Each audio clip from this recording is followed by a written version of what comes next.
শামা ওবায়েদ, রাজনৈতিক সংস্কৃতির পরিবর্তন না হলে গণতন্ত্র চর্চা আগের মতোই হবে বলে জানিয়েছেন বিএনপি স্থায়ী কমিটির সদস্য সালাউদ্দিন আহমদ। তা আমার আপনার কাছে প্রশ্ন, রাজনৈতিক দলগুলোর মানসিকতার পরিবর্তন না হলে রাজনৈতিক সংস্কৃতির পরিবর্তন আদতে হবে কি? সেটা তো আমি দেখেন, আমি সবসময় একটা কথা বলি, আমি রাজনৈতিক কর্মী হিসেবে মনে করি যে বাংলাদেশের মানুষের, নারী পুরুষ সকলের একটা মনস্তাত্ত্বিক পরিবর্তন হয়েছে, মনোজগতের পরিবর্তন হয়েছে। মানুষ আর ওই পুরনো রাজনীতি দেখতে চায় না, মানুষ পুরনো রাজনৈতিক সংস্কৃতিও দেখতে চায় না। রাজনৈতিক বাদানুবাদ ভালো, পলিটিক্স এগুলো হয়, বাট মানুষ অ্যাকশন দেখতে চায়, মানুষ কাজ দেখতে চায়, মানুষ আপনি যা বলছেন সেটা আদতে করছেন নাকি বা করার ইচ্ছা আছে নাকি সেটা মানুষ দেখতে চায়, সেটা সরকারি দল হোক আর বিরোধী দল হোক। তো সেই জায়গাটা থেকে অবশ্যই আমরা মনে করি যে বিশেষ করে নতুন প্রজন্মকে, যদি আপনার এই যে বিশাল একটা ডেমোগ্রাফিক চেঞ্জ হয়েছে, হ্যাঁ, যে আমাদের 2018 সালে যারা ছিল, 24 সালে আমিডামি নির্বাচনে যারা যেই ডেমোগ্রাফিক ছিল, এখন কিন্তু আরও চেঞ্জ হয়েছে, আর নতুন ভোটারের সংখ্যা আরও বেশি, যারা আদতে কখনোই শেখ হাসিনার আমলে ভোট দিতে পারে নাই। এরা যারা নতুন ভোটার, তাদের জন্য তো আপনার একটা নতুন রাজনীতি উপহার দিতে হবে, নতুন রাজনীতির কথা ভাবতে হবে, সেটা দল মত নির্বিশেষে সব রাজনৈতিক দলকেই ভাবতে হবে। আজকে আমরা যেই বিষয় নিয়ে আমরা এই যে বাদানুবাদ করছি, এই যে ওনারা যে, আমি এটা ওনাদের প্রতি শ্রদ্ধা রেখেই বলছি, ওনারা যান ওখানে সারাদিন চা বিস্কুট খান, আমি জানি না আর কি খান, বা ওনারা যে প্রতিদিন যাচ্ছেন ঐক্য কমিশনে যাচ্ছেন, এই পুরো প্রসেসটা আমার মনে হয় এক সপ্তাহে কমপ্লিট করা যেত, আরো কমপ্লিট যেত।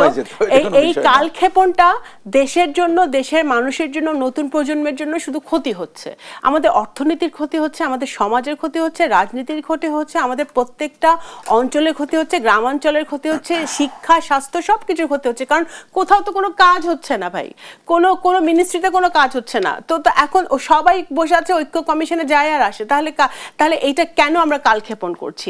আর সবচেয়ে বড় কথা যেটা আমরা এতক্ষণ প্রিন্স ভাইও বললেন, যে আলোচনাটা যেটা আমরা করছি, যে আমরা এই দলগুলো যারা এত বড় বড় কথা এখন বলছে না, সংস্কার, এইটা না করলে আমরা এটা করব না, আমরা আন্দোলনে নামবো, হ্যান করবো ত্যান করবো, হাসিনার সময় এরা এই দাবিগুলো তোলে নাই কেন?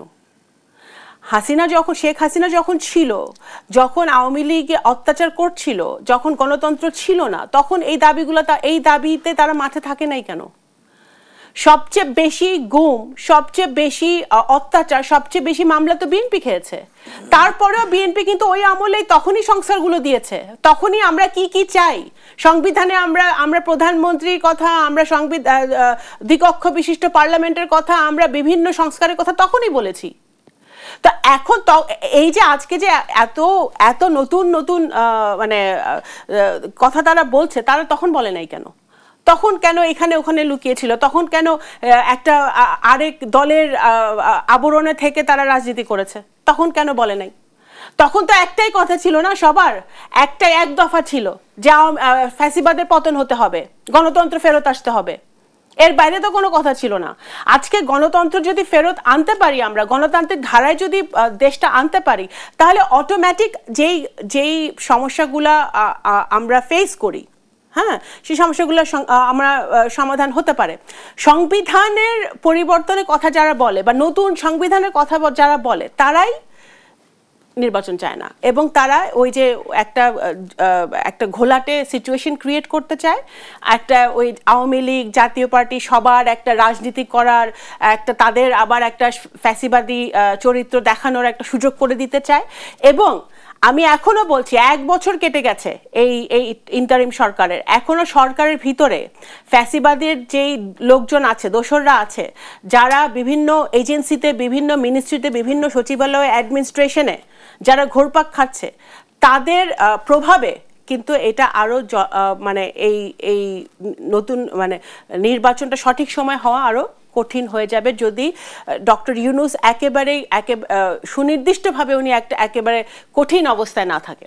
তো সেই জায়গাটা থেকে আমি বলতে পারি যে আমরা বিএনপি যারা, স্পেশালি যারা নিউ জেনারেশন পলিটিক্স আমরা দেখতে চাই, আমরা নতুন রাজনীতি দেখতে চাই, আমরা চাই যে একটা স্বচ্ছ, জবাবদিহিমূলক পার্লামেন্ট আসুক, যে পার্লামেন্ট আদতেই বাংলাদেশের জনগণের কথা বলবে, প্রান্তিক জনগোষ্ঠীর কথা বলবে, ধর্ম বর্ণ জাত পাত নির্বিশেষে সবার জন্য কাজ করবে। সেরকম একটা পার্লামেন্ট দেখতে চাই, যারা আইন প্রণয়নের আগে জনগণের কাছে যাবে যে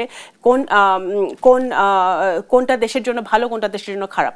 ফরেন পলিসি হবে এমন পলিসি যেটা দেশের মানুষ এবং দেশের স্বার্থ রক্ষা করে হবে। তো সেই জায়গাটা থেকে অবশ্যই আমরা চাই যে একটি নতুন বাংলাদেশ, নতুন পলিটিক্স, নতুন রাজনীতি, নতুন পলিটিক্যাল কালচার।